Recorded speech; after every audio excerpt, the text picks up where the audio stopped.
चलो तो कल तक रूरल डेवलपमेंट की बात किए थे, रूरल सेटलमेंट की बात किए थे, रूरल डेफिनेशन की बात किए थे कि रूरल सेटलमेंट क्या होता है। सब हाँ बोलो। सब सब्जेक्ट पढ़ा था। ओए कल हम लोग बात किए थे रूरल सेटलमेंट के बारे में और उसका डायग्राम मैं थोड़ा सा ब्रश अप कर देता हूं कि कल जो डायग्राम बनाए थे वो आपको याद हुआ होगा कि टाइप्स ऑफ सेटलमेंट कितना है।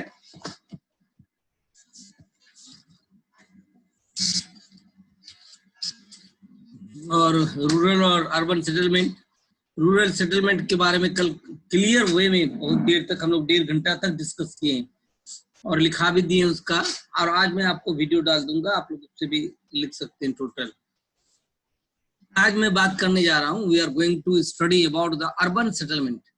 First of all the meaning of urban settlement. जैसे कल मैंने रूरल सेटलमेंट की बात की थी, उसमें मैं यूनिट को लिया था या एग्लोमरेटेड वे में लिया था या ग्रुप में लिया था कि अगर कोई बहुत लार्ज ग्रुप हो, स्मॉल साइज ग्रुप हो या अकेले हो, कोई सेटल करता है किसी पर्टिकुलर प्लेस पर, मे बी टेम्पोररी और परमानेंट, तो उसको सेटलमेंट कहते हैं।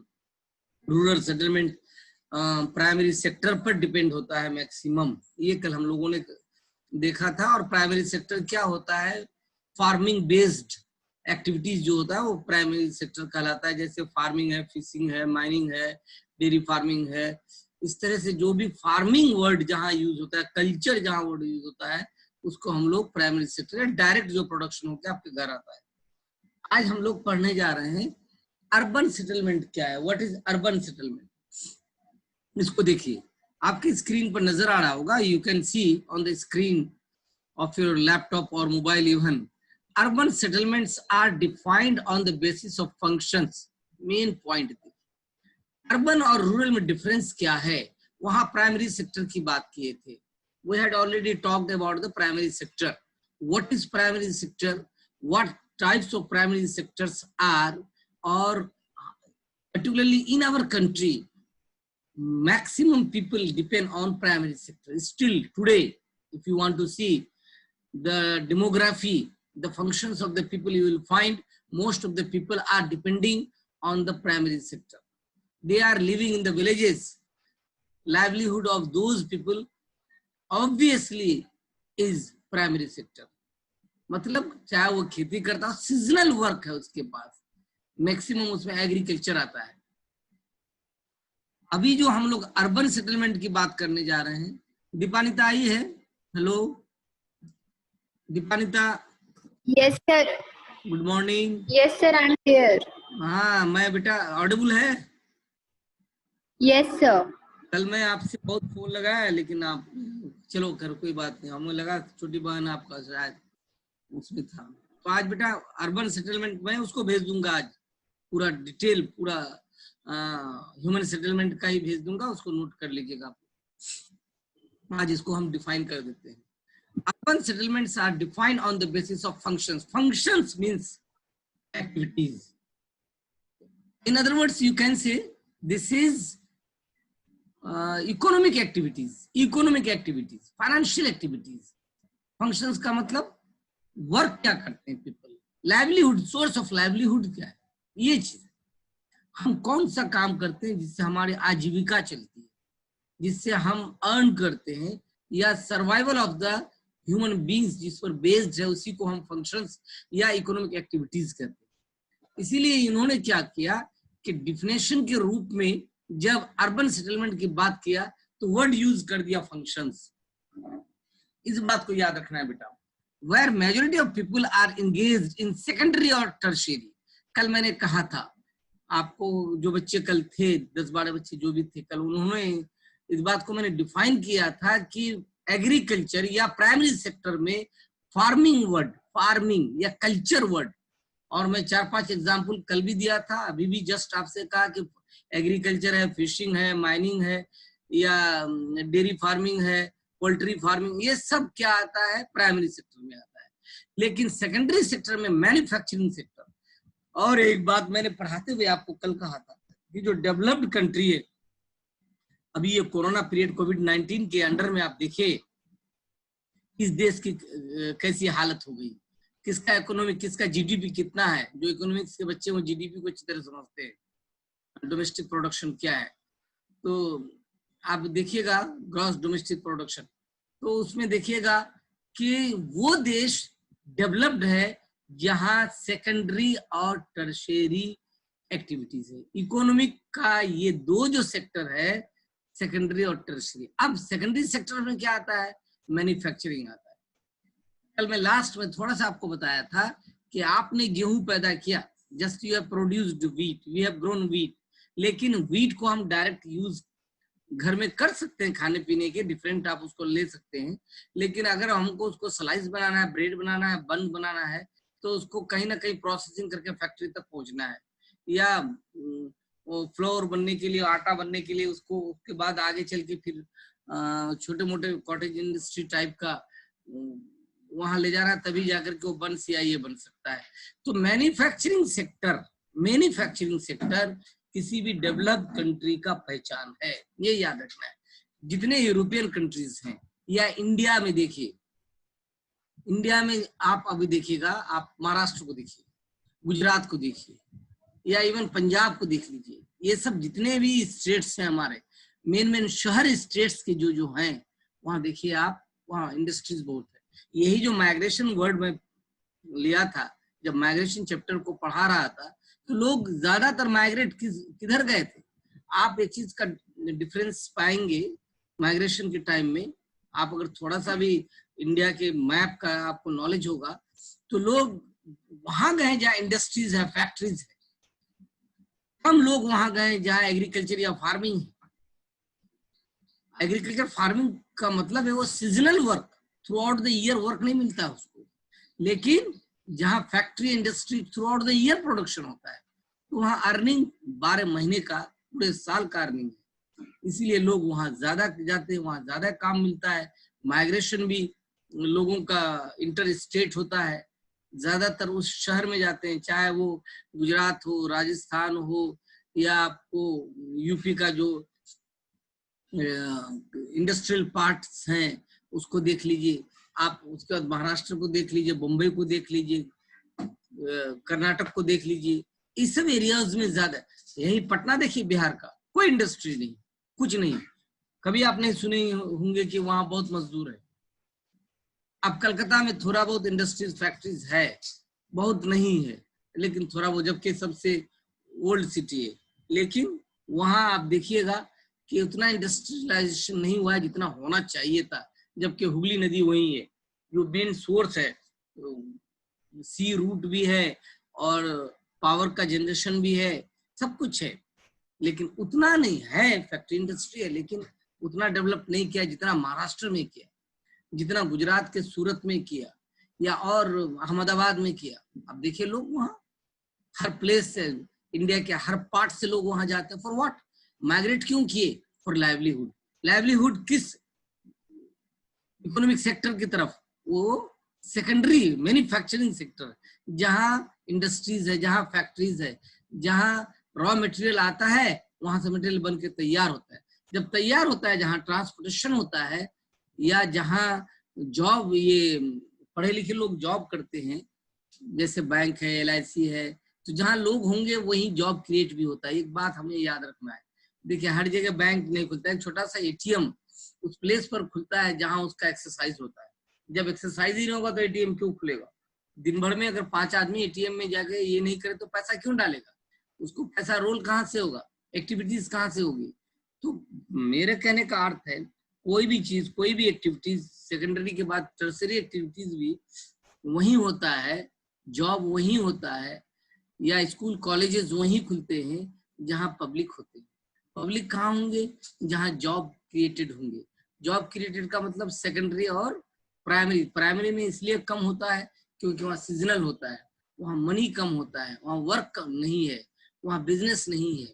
केवल खेती अगर कोई करता भी है तो टाइम पर किया, उसके बाद फिर 3 महीने 4 महीने के बाद फिर थ्रू आउट द ईयर बैठे रहना पड़ता है। तो इस तरह से definition of the urban settlement क्या है? On the basis of function. और on the basis of function का मतलब है सेकेंडरी एंड टर्शरी एक्टिविटीज जहां है उसको हम अर्बन सेटलमेंट कहते हैं। Generally they have high population, facility for drinking water, electricity, garbage collection, market, offices, transport, education and health. ये सब पॉइंट्स जितना अभी मैंने कहा आपको देखिए डेंसली पॉपुलेटेड एरिया होता है। अभी मैं जस्ट यही वर्ड बोला कि जब माइग्रेट क्यों करता है from different parts of the nation, from different parts of the country, those parts, क्यों? उसका रीजन है कि वहां उसका लाइवलीहुड है और थ्रू आउट द ईयर मिलता है काम, उसको काम जो मिलता है, उसका जो वेजेस मिलता है, जो बिजी रहता है। आप अगर आज पढ़ते हैं तो कोई ना कोई एम है आपका लाइफ में कि हमको ये करेंगे, तो थ्रू आउट आप ईयर आप जिंदगी भर कुछ ना कुछ कमाएंगे। आप ऐसा नहीं कि सीजनल काम करने। स्किल और नॉन स्किल लेबर का क्या मतलब है? स्किल्ड लेबर कौन कहलाता है? जो ट्रेंड होता है वो स्किल्ड है। जो अनट्रेन है, लगा दिए किसी काम में, उसको नॉलेज नहीं है, हाँ कर रहे हैं, करे जा रहे हैं, उसको ये नहीं पता है कि मेथड क्या है, आउटपुट क्या होगा, प्रोसेसिंग क्या है, कैसे करना है। एक टीचिंग को ही ले लीजिए, मैं बार बार एग्जाम्पल देता हूँ। हम लोग को बीएड करना पड़ता है, ट्रेनिंग लेना पड़ता है, बार बार इन सर्विस कोर्स करना। For what? How to teach the students, how to understand the mentality of the students. हमको आपके डिफरेंट क्लास के बच्चों को दिमाग को समझना पड़ता है। उसी तरह का बिहेव हमारा आपके साथ होता है। हमको किस लेवल में आपके साथ जुड़ना होता है, क्लास में कैसे बात करनी होती है, क्या पढ़ाना होता है, लेवल क्या होना चाहिए, वो चीज जो मैं 12th क्लास के बच्चों के साथ करूंगा मैं 6 के साथ नहीं कर सकता। वहां हंस के बात करूंगा, उसको हंसाऊंगा, बात करूंगा, लेकिन आपके साथ नहीं करूंगा। ये मेरा ट्रेनिंग कहता है। हमको कितना सिंसियर और सीरियस रहना है 12th क्लास के बच्चे के साथ, 9th के बच्चे के साथ कैसा होना है, क्योंकि किसका कैरियर कहाँ है, किसका अंडरस्टैंडिंग लेवल क्या है। तो ये चीज कहाँ से आता है? ट्रेनिंग से। जब तक आप ट्रेन नहीं होंगे किसी फील्ड में, एक डॉक्टर है, वो डॉक्टर क्यों है? क्योंकि उसके पास नॉलेज हो, वो पढ़ा उस चीज को, केवल उसी चीज की ट्रेनिंग लिया। हकीकत में अगर एक दवाई गलत दे दे, एक नस गलत काट दे, एक वेंस को गलत काट दे, तो डेथ है। एक इंजीनियर है, गलत कंपोजिशन ऑफ मटेरियल का यूज कर दे सिविल इंजीनियर, वो बिल्डिंग खत्म हो जाती है। तो गलत ट्रेनिंग या गलत नॉलेज किसी भी चीज का अगर अवेल करता है कोई, तो ऑब्वियसली वो बहुत दूर तक नहीं चलता है। इसीलिए स्किल्ड और नॉन स्किल्ड वर्ड जो यूज करते हैं, skilled labour, non skilled labour. तो यहाँ बेटा हमको ये देखना है कि टाउनशिप में या अर्बन सेटलमेंट के एरियाज में जो थिकली पॉपुलेटेड एरिया होता है, बहुत डेंसली पॉपुलेटेड होता है, तो उसमें ये दोनों तरह की बातें होती है। लेकिन एटीट्यूड क्या, अट्रैक्ट कौन सा पॉइंट ऑफ व्यू अट्रैक्ट करता है उन लोगों को? तो करता है ड्रिंकिंग वाटर। मैंने कल बताया था आपको कि ड्रिंकिंग वाटर, अगर लोग कहते हैं, ऐसा माना जाता है कि क्राइसिस है। आप 7th क्लास के ज्योग्राफी में पढ़े, you have already red in the class of 7th geography, कि फ्रेश वाटर का परसेंटेज कितना कम है। ड्रिंकिंग वाटर का प्रॉब्लम 2.7 से भी कम है, उसमें फ्रेश वाटर है 2.7, जितना भी वाटर पार्ट, जबकि 71% टोटल वाटर पार्ट है। समुद्र मुंदर, लेक, रिवर उवर, ग्लेशियर सबको ले लीजिए। 29% लैंड पार्ट है, जिसमें फॉरेस्ट, प्लेटो है, माउंटेन है, प्लेन है, सब कुछ है। In spite of that, total percent of water not usable, उसको आप यूज नहीं कर सकते। समुद्र का पानी को यूज ही नहीं कर सकते, बहुत ज्यादा नमकीन है, बहुत सॉल्टी है, खारा है, किसी काम में नहीं। उसको फिल्टर करके बहुत एक्सपेंसिव हो जाता है। उसके बाद जाके शायद उसके जो बैंक या कोस्ट या शोर में लोग रहते हैं वहां उसको यूज कर पाता है, या कोई इंडस्ट्रियल पर्पज से यूज कर पाता है, अदरवाइज कहाँ यूज हो पाता है। तो फ्रेश वाटर जो अंडरग्राउंड वाटर है या फ्रेश वाटर है रिवर उवर का, लेक का, उसका परसेंटेज बहुत कम है। वो भी उसमें ग्लेशियर सब आ जाता है, तो कुछ पर्टिकुलर टाइम में वो फ्रीज हो जाता है। तो कहने का मतलब है कि लोग कहते हैं कि third world war either for petrol और फॉर ड्रिंकिंग वाटर के लिए हो सकता है। उस प्लेस पर लोग जाके, आने वाला जनरेशन बसेगा आज से 5 साल 7 साल 5-6 जनरेशन 50-60 या 100 साल बाद, जहां ड्रिंकिंग वाटर का फैसिलिटी होगी वहां लोग बसेंगे। या पेट्रोलियम जहां बहुत पाया जाता है, क्योंकि इंडस्ट्री, फैक्ट्री, एरोप्लेन, जितना सारा चीज है, ट्रांसपोर्टेशन मीन्स ऑफ ट्रांसपोर्टेशन सबसे ज्यादा इसी पर बेस करता है, और मैन्युफैक्चरिंग सेक्टर ही उसी पर बेस करता है, पेट्रोलियम प्रोडक्शन पर। तो वहां होगा, लोग वहां बसेंगे जहां ये दो चीज का अवेलेबल। तो इसीलिए कहा जाता है कि थर्ड वर्ल्ड वॉर जो है, सेकंड वर्ल्ड वॉर तक तो हुआ, थर्ड वर्ल्ड वॉर अभी तक नहीं हुआ, तो ऐसा ड्रिंकिंग वाटर या पेट्रोलियम की है। तो देखिएगा हाई पॉपुलेशन का मेन पॉइंट क्या है, drinking water, electricity generate, hydel हो या थर्मल हो। जहां हाइडल पावर मतलब पानी से ही जो बिजली पैदा की जाती है, बांध बना के और बैरेज बना करके, नदियों को रोक करके, ऑब्स्ट्रक्ट करके, वाटर को गिरा करके वहां जो बिजली पैदा की जाती है, मतलब वहां भी वाटर का रोल है। या थर्मल पावर, थर्मल पावर का मतलब क्या हुआ, तो जुड़ा है क्या, नहीं जुड़ा ना। थर्मल पावर का मतलब कि जहां पेट्रोलियम या नहीं ना है, हाँ, जहाँ पेट्रोलियम या किसी चीज का प्रोडक्शन होता है, उसको जब रिफाइन किया जाता है, साफ किया जाता है, उनके कचरे से जो पावर जनरेट होता है, उससे, जैसे बरौनी का थर्मल पावर है, तो वहां से जो बिहार बरौनी में जो इलेक्ट्रिसिटी प्रोड्यूस किया जाता है, उसको हम लोग थर्मल इलेक्ट्रिसिटी कहते हैं। हाइडल एंड थर्मल दो ही टाइप्स की इलेक्ट्रिसिटी है। तो ये भी उसी पर बेस है। गार्बेज कलेक्शन, शहर को साफ रखना है, आपकी क्लीनलीनेस को अगर आप देखेंगे तो ये शहर में फैसिलिटी है, लेकिन देहात में तो आप जानते ही हैं कि कहाँ लोग अपनी गंदगी फेंकते हैं, कहाँ डिस्पोज करते हैं, घर के साइड में कहीं एक गड्ढा खोद देते हैं, सालों भर वही जमा करते हैं, उससे कितना कीड़े मकोड़े, वायरस और न जाने क्या क्या जर्म्स क्रिएट होते हैं, लेकिन उतना लोग ध्यान नहीं रखते। इसलिए ये सुविधा आपको, ये फैसिलिटी आपको टाउनशिप में है। मार्केट, मार्केट का मतलब ऑल सॉर्ट्स ऑफ गुड्स, किसी भी तरह का सामान आपको चाहिए वो वहाँ अवेलेबल है। छोटी सुई से लेकर के आपकी जिंदगी के ड्रीम तक का सामान वहाँ मिल जाएगा। यही चीज आपको गांव में कभी नहीं मिलेगा। ऑफिसेज हैं जो लाइफ को रेगुलेट करता है, जो आपके सिस्टम को, लाइफ के सिस्टम को रेगुलेट करता है, और वो ऑफिसेज, उसका सेटलमेंट ज्यादातर शहर में, गांव में नहीं है, रूरल एरिया में नहीं है। एजुकेशनल इंस्टीट्यूशन देखिए, अच्छे अच्छे कॉलेजेस, स्कूल्स, अब आपका केवीई को देख लीजिए, एनबीएस देख लीजिए, केवीएस देख लीजिए, या प्राइवेट सेक्टर में अच्छे अच्छे स्कूल्स है। क्यों वहाँ सेटल होते हैं कि लोग वहाँ अर्न करते हैं, लोगों के पास पैसा होता है, वो उसको बियर कर पाता है, पे कर पाता है। तो कोई भी चीज, कोई सिस्टम तब चलता है जब पैसा होता है। अगर पैसा नहीं है तो कोई सिस्टम या कोई परिवार या कोई फैमिली नहीं चल पाती है।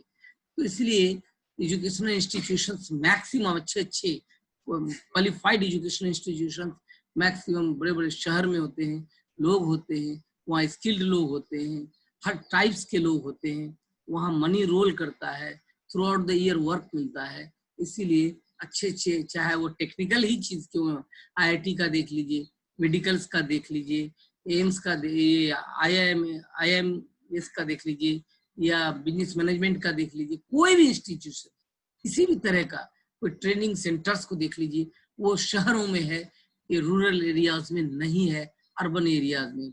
ये सारे पॉइंट्स क्या है, अट्रैक्ट। इवन हॉस्पिटल को देखिए ना, अच्छे अच्छे हॉस्पिटल बड़े बड़े शहर में, डॉक्टर बनने के बाद वो ये कभी नहीं कहता कि हम गांव में जाके प्रैक्टिस करें। लोगों के पास पैसा नहीं है, फैसिलिटीज नहीं है, वो क्या सोचता है कि बड़े बड़े शहर में अच्छे अच्छे डॉक्टर तो आउट ऑफ इंडिया चले जाता है, जहाँ उसका रिसर्च वर्क भी चलता है, जहाँ उसका अपडेट ट्रेनिंग भी चलता है, हर चीज से अपने को अपडेट करता है, और पैसे की उसको कमी नहीं रहती है। बेटरमेंट ऑफ लाइफ के लिए वो वहां जाता है जहाँ बहुत ज्यादा मनी होता है, और जहाँ स्किल्ड लोग होते हैं, चाहे वो हेल्थ सेक्टर का हो, ट्रेनिंग सेक्टर का हो, रिसर्च सेक्टर का हो। आप देखिएगा वो प्लेस पर लोग जाते हैं। देखो तो कुछ 10 मिनट 5 मिनट बचा है ना क्या। Urban settlements are also classified on the basis of the population size. एक नया सेक्टर देखिएगा, population exceeding more than 2500 in US, 5000 in India, और ये 30,000 in Japan, in term as urban. देखिए अब अर्बन का on the basis of population definition क्या है। इंडिया जैसे नेशन को अर्बन प्लेस कौन सा कहेंगे। अभी आप देखिए mega city, town, city, different parts में इसको बांट के देखिएगा। मैंने एग्जाम्पल बार बार लाइव एग्जाम्पल देने की कोशिश किया था, कचरापारा, बैरकपुर, कलकत्ता, आपकी जो एडजेसेंट में हैं, उनको आप देखिए तो आपको पता चलेगा कि किसको हम किस टाइप के शहर में रखें। आप इंग्लिश में आप उसको टाउन कहिए, सिटी कहिए, मेगा सिटी कहिए, मेट्रोपॉलिटन सिटी कहिए, लेकिन हिंदी और अदर लैंग्वेजेस में आप उसको शहर कहते हैं। तो यहाँ जो इन्होंने दिया है, मे बी कि ये ओल्ड डेटा होगा, कि 2500 अगर यूएसए में कहीं किसी प्लेस पे 2500 पीपल हैं और ऊपर में जितना मेंशन किया हुआ फैसिलिटीज है वो अगर होता है तो उसको अर्बन सेटलमेंट कहते हैं। मैं सिटी की बात नहीं कर रहा हूँ, दिमाग में ये बात रहे, मैं टाउनशिप की भी बात नहीं कर रहा हूँ, केवल अर्बन वर्ड यूज कर रहा हूँ अभी। कहीं ऐसा नहीं कि आप कह दीजिए कि कलकत्ता में तो इतना करोड़ लोग हैं, दिल्ली में 2 करोड़ लोग हैं, तो अभी उसकी बात में वहां आया ही नहीं। अभी मैं वर्ड अर्बन को डिफाइन कर रहा हूँ। सुप्रकाश, संदीपन, हेलो। जी सर। हाँ, दिमाग में बेटा एकदम एग्जैक्टली पॉइंट रखना है। जी सर। ये इधर उधर नहीं करोगे, एकदम कंसंट्रेट करोगे। अर्बन वर्ड का यूज इंडिया में 5000 पीपल जहाँ है, जहाँ इनहेबिटेड है और ऊपर के फैसिलिटीज है, केवल एक फैक्टर ही रोल नहीं पर करता है। एक फैक्टर केवल कभी भी डिफाइन करने के लिए एनफ नहीं है अर्बन सेटलमेंट के लिए। मैंने जितना सब drinking water facility, electricity facility, garbage collection facility, market facility, office facility, transportation facility, education, health, ये सारे चीज के फैसिलिटी हो और पॉपुलेशन इंडिया में 5000 जिस प्लेस में है उसको हम अर्बन एरिया कह सकते हैं। This is the most important definition of urban settlement. वहीं ये 2500 अगर है यूएसए में, यूनाइटेड स्टेट ऑफ अमेरिका में, तो उसको वो लोग अर्बन कहते हैं, उसको डिफाइन किया है। लेकिन यहाँ जापान में देखिएगा तो जापान में अगर 30,000 अगर है तो उसको टर्म किया उन्होंने अर्बन प्लेसेस, अर्बन एरियाज को। ये याद रखना है।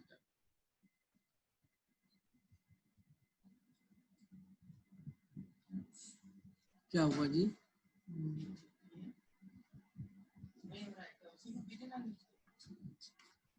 एक नहीं, ये तो रुकना था ना क्लास।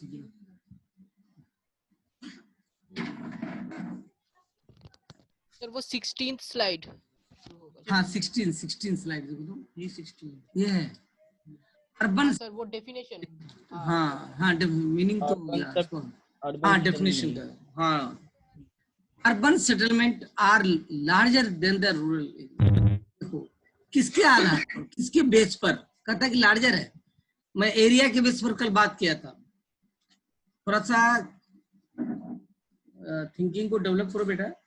ये पॉपुलेशन के एरियाज पर अर्बन सेटलमेंट इज लार्जर, या फंक्शंस के एरियाज पर, फंक्शंस के बेस पर इसको आप लार्जर कर सकते हैं। लेकिन अगर एरिया के बेस को लीजिएगा तो वो लार्जर नहीं है। They have more population, schools, colleges, market, hospital, transportation, communications and other facilities. ये अर्बन सेटलमेंट में ज्यादा है।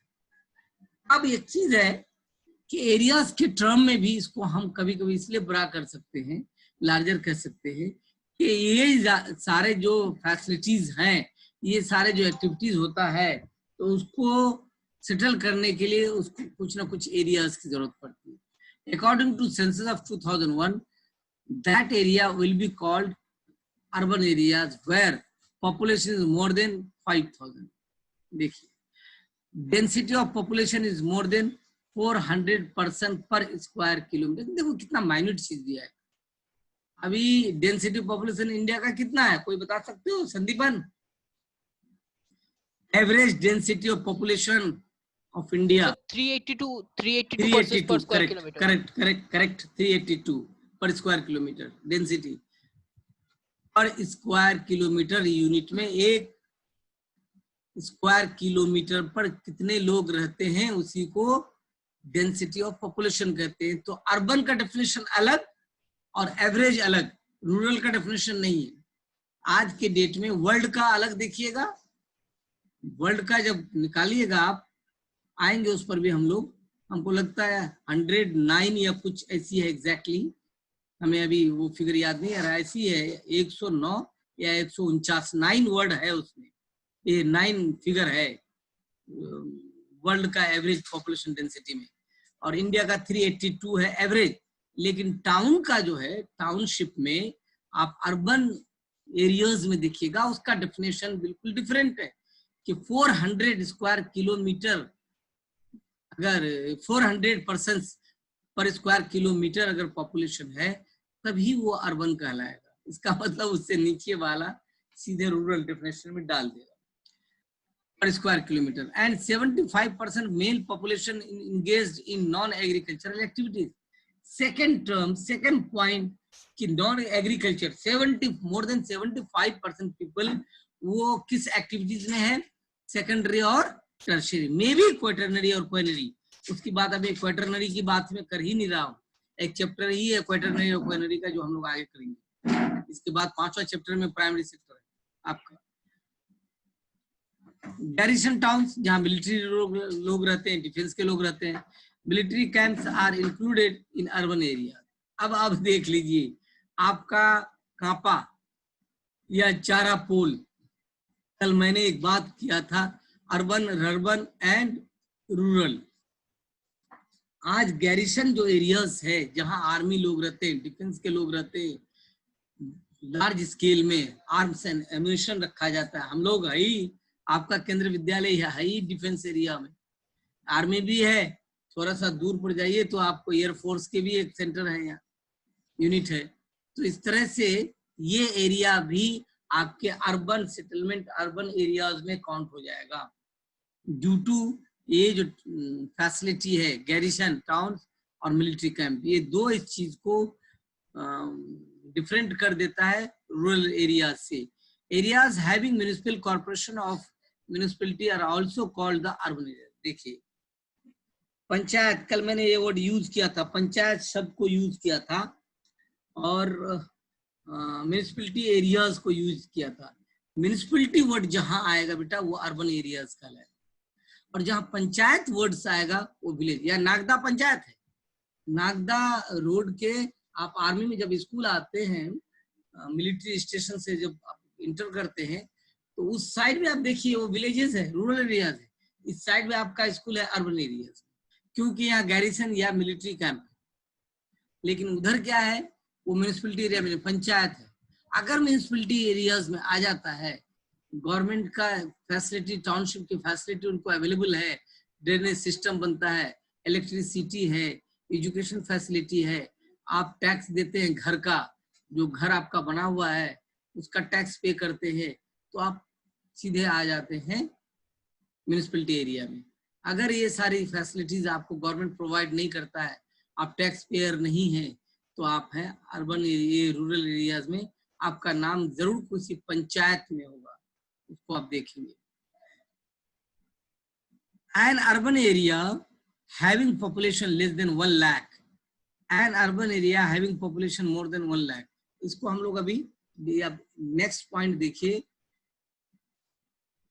Classification of the urban places, population देखिएगा, ये आप नोट करते भी जाइए। अर्बन का क्लासिफिकेशन है ये, कौन टाउन या सिटी को किस कैटेगरी में रखा गया, कौन क्लास 1 सिटी है, कौन क्लास 2 सिटी है, कौन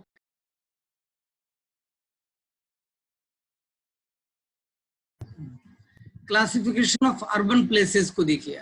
आज हम लोग केवल अर्बन की ही बात कर रहे हैं कंप्लीट। देखिए अगर आपके फादर जॉब करते हैं तो आज आप जरूर देखिए, पापा आपको पैसा जो मिलता है चारे हाउस रेंट अलाउंस वो मिलता है, आर्मी में है क्या? हाँ, इसको एकदम जरूर लिखना, इसकी बेटा बाद में लिख लेना। आपके फादर बताएंगे कि ये किस टाइप की सिटी है, ये जहां वो काम करते हैं इसका HRA 24% मिल रहा है, या 16% मिल रहा है, या 8% मिल रहा है, या 27%, 27% मिल रहा है, 9% मिल रहा है। इस तरह की बातें, यही जो टाइप्स ऑफ टाउन या सिटीज है इसी पर बेस है। आप जब जॉब में आएंगे एचआरए मिलेगा तो किस टाइप के शहर में आपका पोस्टिंग है उसके हिसाब से आपको एचआरए मिलेगा, हाउस रेंट अलाउंस। जैसे यहाँ के आर्मी को मैं आपको एक बता देता हूँ लाइव एग्जांपल। यहाँ जितने आर्मी हैं या सेंट्रल एम्प्लॉय, जितने सेंट्रल एम्प्लॉय जैसे केंद्रीय विद्यालय है, नवोदय विद्यालय है या आर्मी है, एयरफोर्स में, सबको जितनी उसकी सैलरी है उसका 24% एचआरए मिलता है। आप उसका बेसिक सैलरी देख लीजिए, उसको 24 से मल्टीप्लाई कर दीजिए, आपको पता चल जाएगा कि घर का भाड़ा इतना मिलता है। जैसे मान लीजिए मैं एग्जांपल बता देता हूँ लाइव आपको, केंद्रीय विद्यालय का जितना टीचर्स है, टीचर्स जितने हैं आपके सेकेंडरी में जितने टीचर्स हैं, टीजीटी और पीजीटी जितने हैं, प्राइमरी की बात मैं नहीं कर पाऊंगा, तो उनको मिनिमम सैलरी एचआरए में मकान भाड़ा 16,000 से ऊपर मिलता है हर महीने। 16,000 हर महीना खाली भाड़ा देने के लिए गवर्नमेंट 16,000 से, किसी को 18,000 है, किसी को 20,000 है, किसी को 22,000 है। इतना पैसा केवल हाउस रेंट अलाउंस मिलता है। क्यों? यहाँ सबसे ज्यादा क्लास 1 सिटी में लाके रखा है। जैसे मोर देन यहाँ दिया है 1 लाख, यहाँ का पॉपुलेशन होगा वो क्लास 1 सिटी कहलाता है।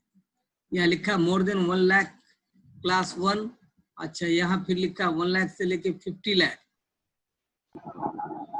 ये मेट्रो सिटी, और मिलियन सिटी उसका नाम दिया। More than 50 lakh mega city. City में भी मेट्रो सिटी, मेगा सिटी सबसे बड़ा। जैसे आप दिल्ली है वो मेगा सिटी है, वो मेगा सिटी। वहाँ कोई भी लोग जॉब करते हैं, वहाँ की फैसिलिटी थोड़ा डिफर होता है। कलकत्ता है, ये मेगा सिटी है, यहाँ का पॉपुलेशन देखो करोड़ों में है, कई करोड़ में। या आपको कैपिटल सब देख लीजिए, किसी भी स्टेट का कैपिटल को देखिएगा वो मेगा सिटी में काउंट होगा। उस सिटी के अंदर, मेगा सिटी के अंदर भी सिटी है। अब पटना जाइए तो पटना सिटी अलग है। पटना सिटी नाम ही है, जो पटना के ईस्टर्न पार्ट में पटना सिटी, लोग बोले पटना सिटी जाते हैं, हम लोग जाते थे जब पढ़ते थे वहां, तो सिटी में जाते थे, पटना सिटी जाते थे। तो यहाँ जो डेफिनेशन दिया है क्लास 6 लेस देन 5,000 जो अर्बन एरिया है उसको उन्होंने डिफाइन तो किया था 5,000 में, फैसिलिटीज होनी चाहिए। लेकिन कुछ कुछ एरियाज को, जिसको मैंने अर्बन कहा था, वो 5,000 से बिलो हो और कुछ फैसिलिटीज पाया जाता हो अर्बन का, तो उसको उन्होंने क्लास 6 में रखा। 5 क्लास 5 देखिएगा कि क्लास 5 क्लास सिटी कौन कहलाएगा या टाउन कौन कहलाएगा? 5,000 से 10,000 के बीच में वही टाउन कहलाएगा। सिटी तो मत कहो, उसको टाउन कहना। और 10,000 से 20,000 के बीच में क्लास 4 और 20,000 से 50,000 के ये बीच में उसको क्लास टाउनशिप कहते हैं। अब यहाँ सेकंड क्लास सिटी आ जाता है 50,000 से 1 लाख तक, और फिर मोर देन 1 करोड़ से काइन द्वाइन सैकड़ा हजार 10 लाख, 1 लाख से लेकर के 50 लाख तक के बीच के पॉपुलेशन का जो भी अर्बन एरियाज है उसको मेट्रो सिटी कहेंगे। 1 लाख से 50 lakh metro city, Calcutta metro, Delhi metro, एक एरिया। उतने बड़े मेगा सिटी में एक एरिया पर्टिकुलरली जिसका पॉपुलेशन 1 लाख से 50 लाख के बीच में हो, तो उसको भी वहां, मतलब कहने का एक मेगा सिटी के अंदर कई मेट्रो सिटी हो जाए। ये चीज याद रखना है। एक मेगा सिटी के अंदर जहां का पॉपुलेशन मोर देन 50 लाख है, इससे ज्यादा कई करोड़ भी हो सकता है, उसके अंदर कई मेट्रो सिटीज होंगे। ये क्लासिफिकेशन ऑफ अर्बन प्लेसेस है, अर्बन सेटलमेंट का है, इसको बेटा याद रखना है। आगे चल रहा हूं अब, क्लासिफिकेशन ऑफ अर्बन प्लेसेस। देखिए अर्बन एग्लोमरेशन, ये वर्ड मैं बार बार यूज कर रहा था, अभी आपकी एग्लोमरेट। एग्लोमरेट का मतलब है डेंस, घना, जहाँ कॉम्पैक्ट, इन अदर वर्ड्स आप उसको कॉम्पैक्ट सेटलमेंट भी कह सकते हैं, डेंस पॉपुलेटेड, डेंस पॉपुलेशन भी कह सकते हैं, या उसको एग्लोमरेटेड पॉपुलेशन भी कह सकते हैं। ये आपकी मर्जी है, आप कोई भी वर्ड का यूज करेंगे तो आपको इसमें कहीं भी कोई रॉन्ग नहीं होगा। तो क्लासिफिकेशन ऑफ अर्बन प्लेसेस में देखिए, अर्बन एग्लोमरेशन का मतलब most of the metro and mega city, densely populated होगा, ज्यादा पॉपुलेशन होगा, मोर देन 50 लाख होगा या अबाउट 50 लाख होगा, करोड़ में होगा, तो उसको अर्बन एग्लोमरेटेड के नाम से, cities are called as urban agglomeration, densely populated. इसका मतलब वहां सेकेंडरी और टर्शियरी सेक्टर ज्यादा वर्क। अभी आप बम्बई का धारावी देख लीजिए ना, जो स्लम एरियाज है, इंडिया में लगभग 2 करोड़ स्लम एरियाज है, लगभग नॉट एग्जैक्टली फिगर में आपको अप्रोक्सीमेटली कहता हूँ, अप्रोक्सीमेटली फिगर जो है छोटा मोटा सब लेगा। उसमें सबसे बड़ा एशिया का, सबसे बड़ा एशिया का, वर्ल्ड की बात नहीं, एशिया का सबसे बड़ा स्लम एरिया जो है झुग्गी झोपड़ी वाला, वो धारावी है मुंबई में, महाराष्ट्र में, जहाँ एक पर्टिकुलर एरिया में 15 लाख लोग से भी ज्यादा रहते हैं। उसको आप देखिएगा, धारावी पर कई स्लम डॉग मूवी बन चुका है, उसको आप पता करिएगा तो आपको पता चल जाएगा। An urban agglomeration may have 1 or 2 towns with its continuous outgrowth. Outgrowth includes railway colony, university campus, ports areas, cantonment, and military areas. Mumbai is the largest urban agglomeration. अभी मैं धारावी की बात किया, हाँ रखो अभी इसको। तो अभी आप जस्ट वही बात ही किया कि डेंसली लोग कहते हैं कि मुंबई में घर मिलना, भगवान मिलना आसान है, घर नहीं मिल सकता है, वहां सेटलमेंट सबसे ज्यादा प्रॉब्लम। मुंबई जो जाता है वो कहाँ सोता है इसके बारे में अगर मुंबई में जिसको घर है उसके पास अर्निंग दिक्कत नहीं है, लेकिन मुंबई में घर ही मिलना सबसे ज्यादा डिफिकल्ट पार्ट है। वहाँ सर्वाइवल के लिए सबसे बड़ा रेयर फैक्टर्स या डिफिकल्ट फैक्टर्स जिसको कहिए आप, वो है घर, मकान। तो एग्लोमरेशन का मतलब densely populated, thickly populated, more than 50 lakh population, और ये सबसे बड़ा एग्लोमरेटेड सेंटर है, अर्बन है, वो है दिल्ली, ये Mumbai. Fort town, fort FORT, castle CASTLE, castle किला, राजा महाराजा जो बनाते थे पहले। These towns were developed during the medieval period of Indian history. जैसे आप medieval period में जो मुस्लिम रूलर से 712 से लेकर के 1761 तक के पीरियड में आप देख लीजिए, कोई खिलजी डायनेस्टी देख लीजिए, बहलुल डायनेस्टी देख लीजिए, या मुगल पीरियड को देख लीजिए 1761 तक, बहादुर शाह जफर के मौत के बाद ये जितना पीरियड है, मोहम्मद बिन कासिम से लेकर के 712 में उन्होंने अटैक किया था, आप हिस्ट्री में पढ़े होंगे। उसके बाद डिफरेंट मुस्लिम डायनेस्टी, इंडिया में कई डायनेस्टी आया और रूल किया, लगभग 800-900 साल, 1000 साल तक शासन किया।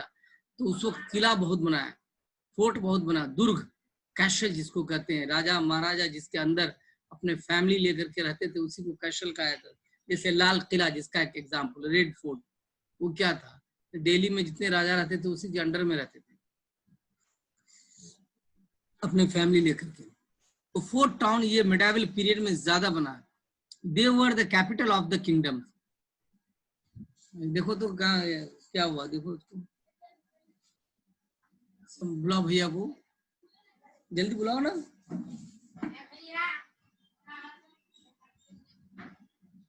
इसको क्या हुआ जी ना, छुईने तो दबाए का है। तो फोर्ट जो किला जो है, दुर्ग जिसको कहते हैं, वो मेडावल पीरियड में इंडिया में ज्यादा बना है, जो जनरली अपने सेफ्टी के लिए राजा महाराजा बनाया करते थे, बादशाह लोग बनाया करते थे, और अपना कैपिटल भी बनाया करते थे अपने रूल का, जो एम्पायर था उसका। आगरा का फोर्ट हो या कोई भी, लाल किला आगरा जो एग्जाम्पल दे। गैरिसन कैंटनमेंट टाउन का देखिए, ये टाउन जहां उसकी मिलिट्री रहती है। गैरिसन वर्ड हमेशा अपने दिमाग में रखना बेटा, जब भी वर्ड गैरिसन आया तो समझो मिलिट्री का बिग कैंप, लार्ज कैंप, जहां मिलिट्री का सारा चीज रहता है, आर्म्स एंड एम्यूनिशन और फैसिलिटीज। कभी भी देश के इंटरनल या इंटरनेशनल नीड्स हो तो तुरंत वहां से सप्लाई हो और लोग चले जाए, उसी को गैरिसन कहते हैं, गैरिसन टाउन। गैरिसन टाउन की बात जब भी आएगी समझो कि आर्मी का एरिया है, जहां उसको फोर्स को ट्रेनिंग दिया जाता है, बेस रहता है। जैसे अंबाला है, जालंधर है, मऊ है, उधमपुर देखिएगा, पंजाब हरियाणा का एरिया देखिए, आपका केंद्रीय विद्यालय मैक्सिमम, ये गैरिसन टाउन नहीं है, यहाँ ट्रेनिंग या इसका सेंटर नहीं है, यह कैंप है, आर्मी कैंप है, ये आर्मी का कैंप एरिया है। गैरिसन लार्ज एरिया में होता है, हर तरह की फैसिलिटीज होती है उसको आप। इवोल्यूशन ऑफ टाउन और सिटीज कैसे पैदा हुआ, उत्पन्न कैसे हुआ टाउन और सिटीज, इसको एग्जाम में ये पॉइंट आता है कभी कभी लिखने के लिए, हमेशा नहीं आता है, किसी साल आता है किसी साल नहीं भी आता है, इसको देखिएगा। जैसे एंशियंट टाउन में देखिए, these are the very old towns and cities. History of these towns is more than 2000 years old. These towns are Varanasi, Allahabad, इसका नाम अभी वहां का जो सीएम है योगी जी, उन्होंने इसका नाम चेंज किया, इलाहाबाद का नाम चेंज करके प्रयागराज रखा। पटना का पुराना नाम पाटलिपुत्रा, या उसका नाम मगध भी था, या उसका नाम अजीमाबाद भी था।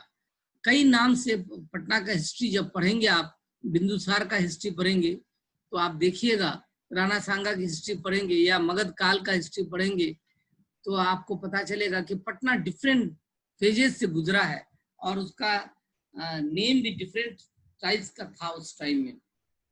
अब मगध था, गंगा के किस पार का था, हिस्ट्री पढ़ेंगे थोड़ा बहुत अगर आप, तो पटना का डिफरेंट हिस्ट्री रहा है, नाम भी अलग, कभी पाटलिपुत्रा, कभी मगध, कभी कुछ पार्ट का अजीमाबाद, और अभी रिसेंटली उसको हम लोग पटना के नाम से जानते हैं। ये हिस्टोरिकल टाउन्स हैं। मेडावल टाउन्स का नाम देखिए, these towns are evolved during the medieval period of Indian history. These are 4 towns which developed as the capital or headquarters of the major kingdom such as Delhi, Hyderabad, Jaipur, Lucknow, Agra। ये सब नाम medieval period में राजा महाराजा आया, उसके बाद अंग्रेज आए, उसके बाद तो 72-73 साल से हमारा डेमोक्रेसी चल रहा है आफ्टर 1947। तो आफ्टर 1947 से पहले जितने शहर थे, पुराने शहर को छोड़ करके, एंशियंट टाइम के टाउन अर्बन्स को छोड़ करके, वो सारे चीज का डेवलपमेंट आप पाएंगे इंडिया में, चाहे वो हिस्टोरिकल मोन्यूमेंट्स हो या टाउनशिप का हो या हेडक्वार्टर हो जनरली किसी भी स्टेट का या मोन्यूमेंट्स का, तो वो आपको मेडावल पीरियड में मिलेगा, हिस्ट्री में पढ़ेंगे। मॉडर्न टाउन्स के टाइम में, मतलब ब्रिटिशर्स ने जो डेवलप किया, ब्रिटिशर्स ने जो बनाया, उसमें देखिएगा मुंबई से पहले था बम्बई, अब उसका नाम मुंबई हो गया। मद्रास था, अंग्रेज ने रखा था, उसका नाम चेन्नई हो गया। कलकत्ता था, उसका नाम कोलकाता हो गया। अभी देखिए ना, एक मैं आपको ताजा खबर बता रहा हूँ कि अभी सुप्रीम कोर्ट में केस चल रहा है कि इंडिया को इंडिया नाम नहीं देना है, केवल वन नेशन एक ही नाम हो, केवल भारत। क्या इंडिया नाम होना चाहिए? हिंदुस्तान, इंडिया, भारत, ये 3 नाम। और तीनों नाम आप अगर देखेंगे कि इंडस वैली सिविलाइजेशन को, इंडस नदी को, इंडिया भी इंडोस से बना है, हिंदुस्तान भी सिंध नदी, जिसको इंग्लिश में इंडस नदी कहते हैं, हिंदी में उसको सिंधु कहते हैं, उसी से हिंदुस्तान भी, 100 का हो उच्चारण तो हिंदुस्तान भी उसी से बना है, इंडियन हिस्ट्री से ही रिलेटेड है। और इंडोस भी को अंग्रेज का नाम दिया हुआ नहीं, और आपका भरत वो आर्यभट्ट से बना है, भारत और भरत, तो इसका इतिहास है। लेकिन कुछ लोगों का मानना है कि हम ये गुलामी का सिंबल है, प्रतीक है, निशानी है, इसलिए इंडिया नाम हटा करके केवल एक ही नाम भारत रखा जाए। चल रहा है जब, सब तो हिस्ट्री है, चल रहा है, इसके बारे में मैं डिस्कस नहीं कर सकता ज्यादा। और उसके अलावा आप देखिएगा ब्रिटिश स्टाइल से चंडीगढ़, दिसपुर, आसाम दिसपुर, दुर्गापुर आपका कलकत्ता इंडस्ट्रियल एरिया, भिलाई छत्तीसगढ़, ये सारे डेवलप्ड हुए हैं इंडिया में। कब? जब अंग्रेज ब्रिटिशर्स ने रूल किया है। तो कोई ना कोई कुछ देके ही गया है, ऐसा नहीं है। ये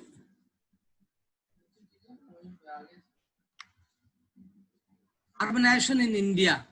India is one of the least urbanized country in the world.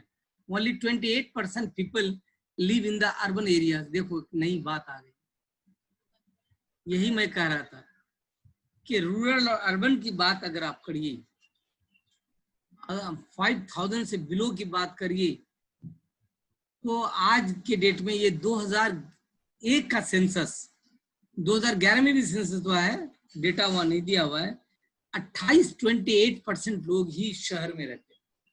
इसका मतलब क्या हुआ? 72%, मैं 68 to 70 कह रहा था कल मैं जब आपको बता रहा था, जब हम लोग डिस्कस कर रहे थे कि रूरल पॉपुलेशन की बात में कर रहा था। आज भी मैक्सिमम लोग कहाँ रहते हैं, कहाँ बसते हैं? तो रूरल एरियाज में। 2001 का जो सेंसस वो कहता है कि 28%, जो गवर्नमेंट डेटा है, 28% लोग टोटल पॉपुलेशन का इंडिया का वो अर्बन एरियाज में रहते हैं। अर्बन एरियाज में 6 टाइप के जो सिटीज हैं या अर्बन है, टाउनशिप में, टोटल मिलाकर के अर्बन एरियाज है, उसमें 28% ही लोग रहते हैं। क्यों? लाइवलीहुड का जो सोर्स है आज भी ज्यादातर हमारा प्राइमरी सेक्टर है।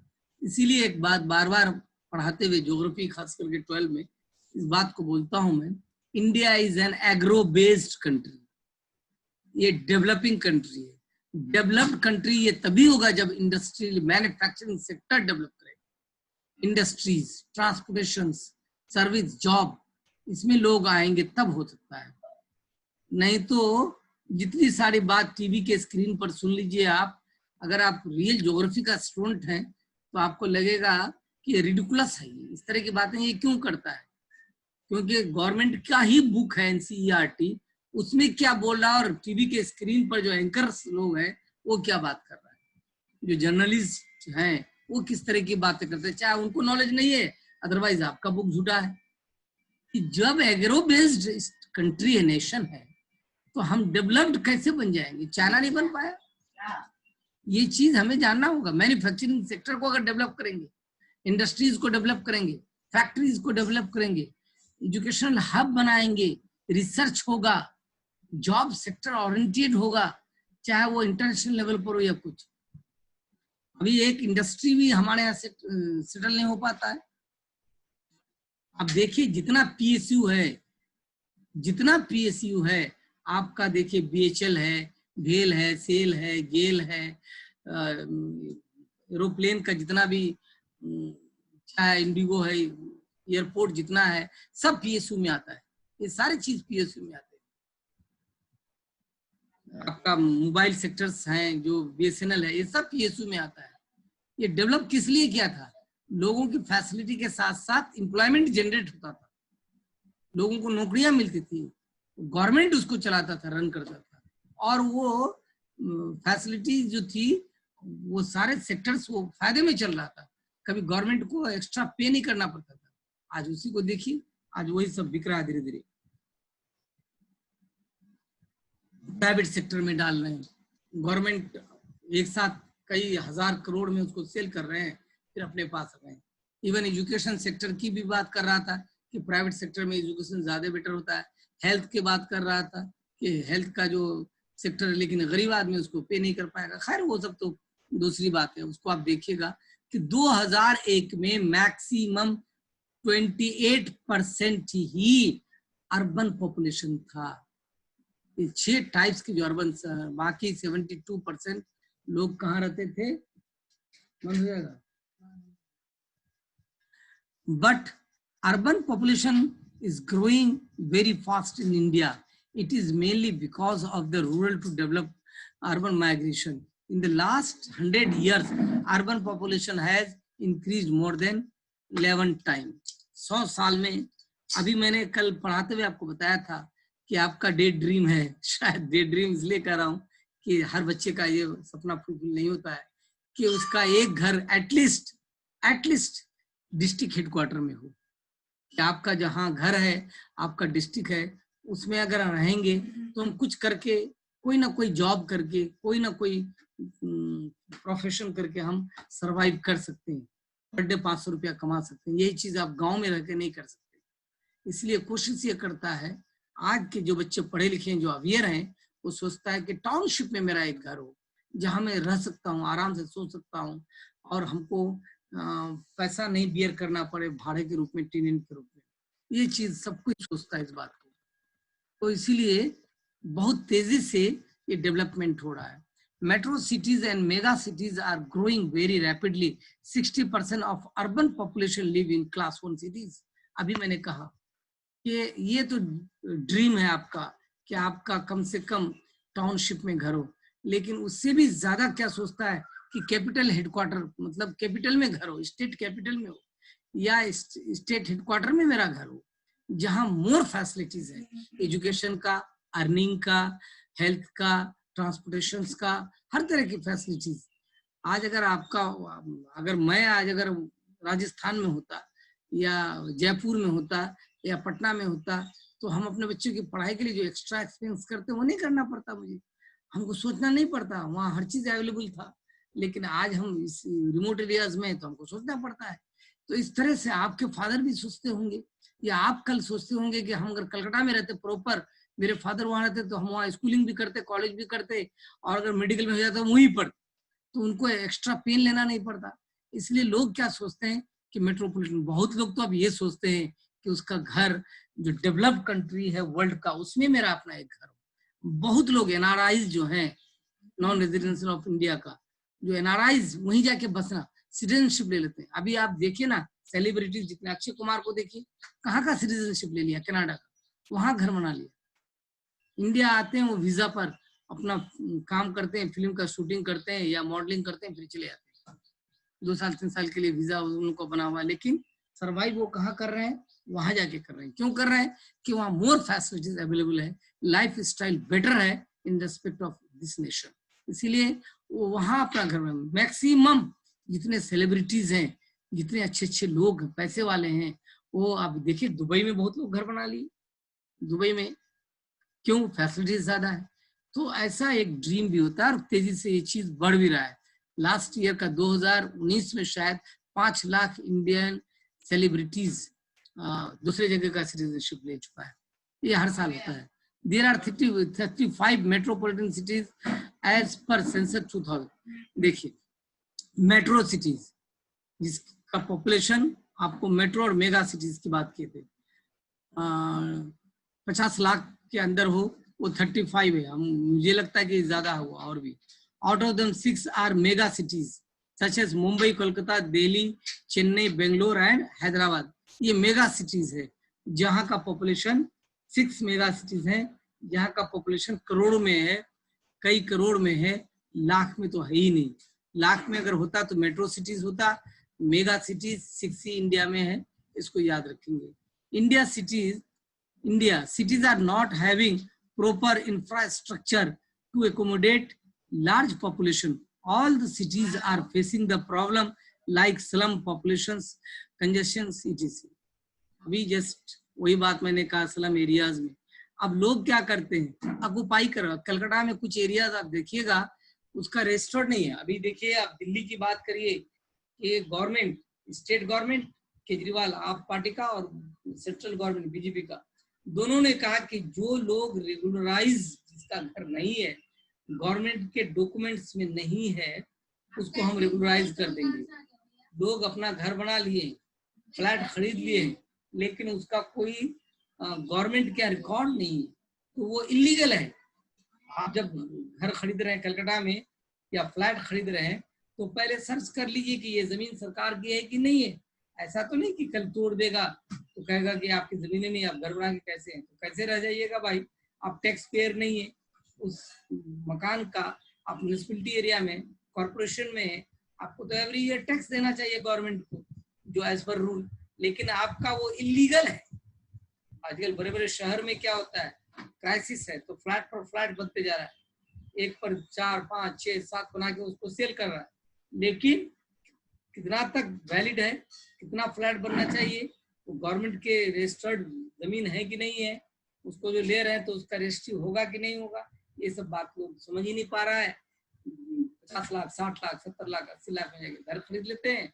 10 साल बाद, 20 साल बाद या कभी भी उसके सामने प्रॉब्लम आ जाता है तो सोचता है कि मैं तो ठगा गया। तो इस तरह से आप देखिएगा कि वो इलीगल सेटलमेंट हो जाता है। लेकिन अच्छे लोग सावधान रहते हैं, उसका पूरा हिस्ट्री फाइंड आउट कर लेते हैं कि जब ये घर खरीद रहे हैं सही है ना गलत है। इसको भी देखिएगा आप। अर्बन पॉपुलेशन इन इंडिया देखिए 1900 डेटा दिया हुआ है, इस डेटा को देखिए urban population percentage total. Data बनाना है क्या? ये बेटा आप स्क्रीन शॉट ले लीजिए, बाद में आप इसको अच्छा है तो कर लीजिएगा। इसके बाद देखिए फंक्शंस ऑफ क्लासिफिकेशन। क्लासिफिकेशन जो अर्बन एरियाज का होता है ये इंपॉर्टेंट है, ये बहुत इंपॉर्टेंट है। ये कैसे होता है इसको देखिए, एडमिनिस्ट्रेशन टाउन्स और सिटीज। मैंने एक बात आपको बताया था कि ये इंडिया जो एक मैप को देखिए आप, इंडिया को सर आप वो पीछे वाला स्क्रीन एक और बार लीजिए ना सर, पिछले स्लाइड। पिछले स्लाइड में बेटा ये, जी सर। इसको ले लो ना, स्क्रीन शॉट ले लो सबको। जी सर एक सेकंड। हाँ जी सर ले लिया। और सब बच्चे ले लिए होंगे ना, नहीं लिया है? भेज देंगे पीपीटी, देख लेना। पीपीटी तो हाँ सर ले लिया। हाँ भेज देंगे। और एक चला गया था, देखिए इसको देख लीजिएगा। मेट्रो सिटीज का जो मैप है, इस चैप्टर का जो मैप है इंडिया का मैप, ये देख लीजिए, नीचे उसका सब कुछ दिया हुआ है मैप का, कहाँ कितना पॉपुलेशन है, कौन कौन मेट्रो सिटीज है, मेगा सिटीज कौन कौन है, 6 अभी हम लोग बात किए, सब कुछ दिया हुआ है। नीचे पॉपुलेशन का दिया हुआ है, चार्ट बना के दिया है, पाई चार्ट टाइप का, देख लीजिए। इस मैप को जरूर अच्छे से तो होना ही चाहिए, हर चैप्टर में मैप होना चाहिए, हर चैप्टर में 2 3 4 5 जितना है। बिना मैपिंग के ज्योग्राफी नहीं होती है, कंसेप्ट क्लियर होगा ही नहीं बिना मैप के। मैप तो ड्रॉ करना सीख ही लो, उसको छूटे नहीं बेटा। ये मैप को देख रहे हैं आप, मैप को देख रहे हैं, मेट्रोपॉलिटन सिटीज 2001 के सेंसस के बेस पर ये मैप दिया इंडिया का। इसका स्क्रीनशॉट ले लिए मैप का। हाँ सर। हाँ ये बहुत इंपॉर्टेंट मैप है बेटा। Dipanita, Yes, sir. बेटा मैप का तुम्हारा कल क्लास छूटा हुआ है, मैं भेज दूंगा उसके बाद, लेकिन ठीक है सर। होता है तो अच्छा लगता है। फंक्शंस ऑफ क्लासिफिकेशन, ये देखिए functional classification of urban settlement का क्या है। फर्स्ट में है एडमिनिस्ट्रेशन टाउन्स और सिटीज। कैपिटल ऑफ स्टेट्स और district headquarter come under the group that is new Delhi, Chandigarh. मैंने क्या कहा, मैं अभी पढ़ाते हुए आपको वर्ड बोला था जस्ट बिफोर 2 to 3 मिनट, कि इंडिया का मैप का डिवीजन जो है, ये स्टेट डिवीजन या टाउन डिवीजन या डिस्ट्रिक्ट हेडक्वार्टर डिवीजन या स्टेट हेडक्वार्टर डिवीजन क्यों किया गया? ये एडमिनिस्ट्रेटिव डिवीजन है।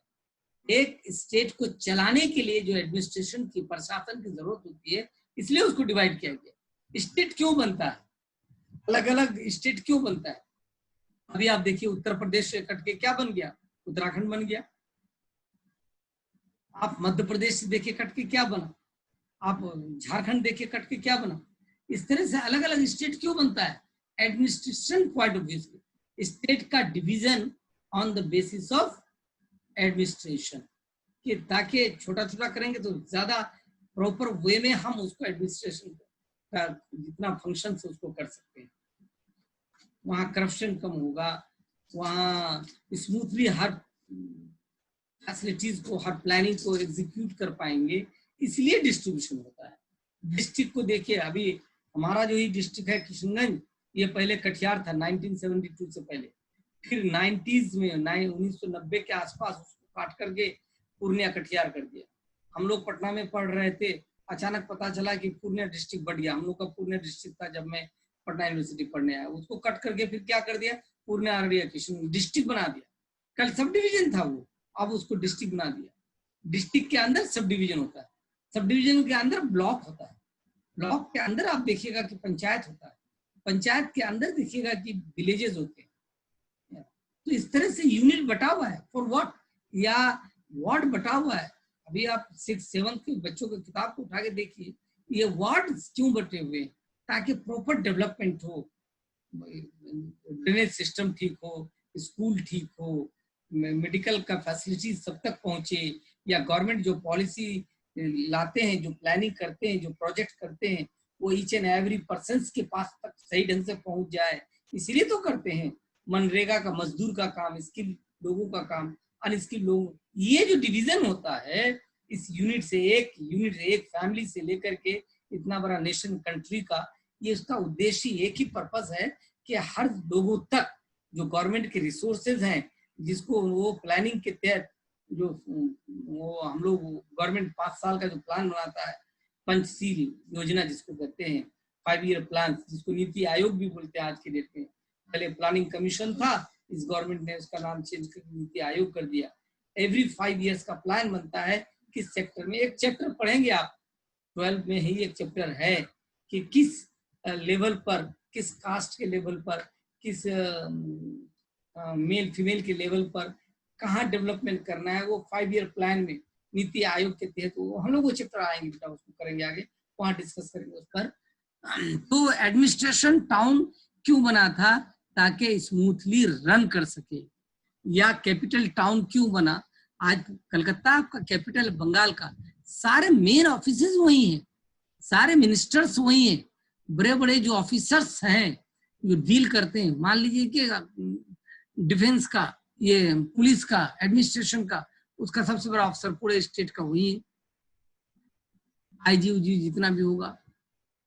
आप पॉलिटिकल देख लीजिए, सारे मिनिस्टर्स का वही बंगला उंगला होगा, वो अपने मिनिस्ट्री को पॉलिटिकल वे में देख रहा है। एडमिनिस्ट्रेशन का सबसे बड़ा ये है, डिस्ट्रिक्ट में डीएम है, तो डीएम को वहां के जो कमिश्नर्स हैं उनसे बात, कमिश्नर नहीं बेटा, कमिश्नर से बात करता है। कमिश्नर वहाँ ये जो प्राइम, ये सीएम के, चीफ मिनिस्टर के सेक्रेटरीज हैं डिफरेंट, उनसे वो बात करता है डायरेक्ट। तो सारे सेक्रेटरीज कहाँ है? कलकत्ता में, उसके अंडर कमिश्नर ही सब है। कमिश्नर किससे बात करता है? डीएम से।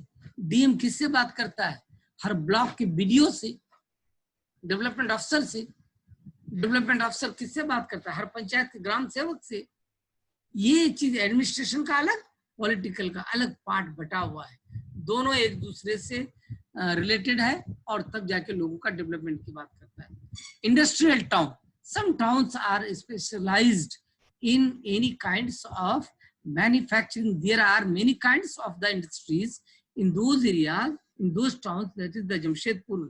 अभी एक देखिए, इंडिया का फाइनेंशियल कैपिटल क्या है? ऑब्वियसली मुंबई है। इंडस्ट्रियल टाउन क्या है? आप ज्योग्राफी का स्टूडेंट्स हैं, आपको इस एंगल से देखना चाहिए। इंडस्ट्रियल टाउन कौन सा है? आप भिलाई को देख लीजिए, आप बंगाल को देख लीजिए, दुर्गापुर है आपका, Durgapur DSP, Durgapur steel plant, manufacturing देखिए वहां। आप झारखंड को देख लीजिए, मैक्सिमम इंडस्ट्रियल टाउन और मिनरल्स का बेस। उसके बाद आप भिलाई को, छत्तीसगढ़ को देख लीजिए, कलकत्ता हुगली को देख लीजिए, टाउन भी है।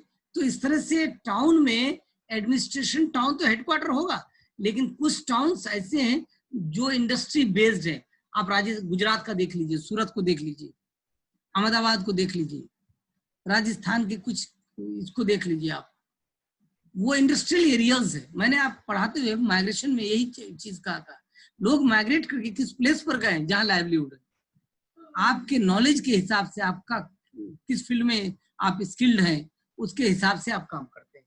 कहाँ मनी है ज्यादा, आप वहां जाते हैं, ताकि आपको सर्वाइवल के, बेटरमेंट ऑफ लाइफ के लिए कोई प्रॉब्लम नहीं।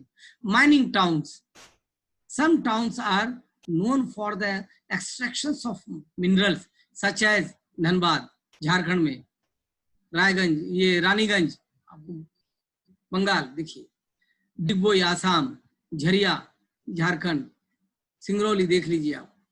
ये सारा मैक्सिमम मिनरल्स की बात जब भी आए तो आप पहला नाम झारखंड का डालिए, मध्य प्रदेश का भी डाल सकते हैं, उड़ीसा का भी डाल सकते हैं, महाराष्ट्र का भी डाल सकते हैं, राजस्थान का भी डाल सकते हैं। 5-6 स्टेट, ये मुझको याद है कि 11th में पढ़ाते हुए मैंने डिस्कस किया था कि एग्रीकल्चरल प्रोडक्शन, मिनरल प्रोडक्शन और पावर का। अभी आप ये देखिए कि इलेक्ट्रॉनिक गुड्स सबसे ज्यादा कहाँ बनता है, किस एरिया। कुछ स्टेट को आप क्लासिफाइड कर लीजिएगा तो आपको पता चल जाएगा कि इस स्टेट का इस राज्य में मिनरल सबसे ज्यादा है और यहाँ इंडस्ट्रीज सबसे ज्यादा है। मिनरल का होना, इंडस्ट्रीज का होना एक जगह जरूरी नहीं है, कुछ फैक्टर्स हैं उस पर रोल प्ले करता है।